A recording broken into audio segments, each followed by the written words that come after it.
আউযুবিল্লাহি মিনাশ শাইতানির রাজিম বিসমিল্লাহির রহমানির রহিম। হযরত কাব ইবনে মালিক রাদিয়াল্লাহু আনহু বর্ণনা করেন, রাসূলুল্লাহ সাল্লাল্লাহু আলাইহি ওয়াসাল্লাম যখন ভ্রমণ হতে প্রত্যাবর্তন করতেন, প্রথমে মসজিদে আসতেন, সেখানে 2 রাকাত সালাত কায়েম করতেন। বুখারী মুসলিম। সম্মানিত ভিউয়ার্স, আসসালামু আলাইকুম ওয়া রাহমাতুল্লাহ। আজ 9 মে শনিবার,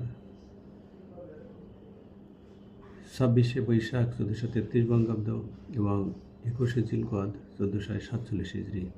আমি আপনাদের সামনে রিয়াদুস সালেহিনের 3য় খণ্ড থেকে 989 নম্বর হাদিসটি পাঠ করেছি।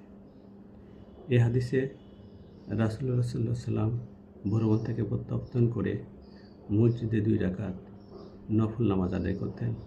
অর্থাৎ আমরা যেন ভ্রমণ থেকে প্রত্যাবর্তন করে এই 2 রাকাত নফল নামাজ আদায় করি মসজিদে, এবং এই নফল নামাজ কায়েম করা মুস্তাহাব।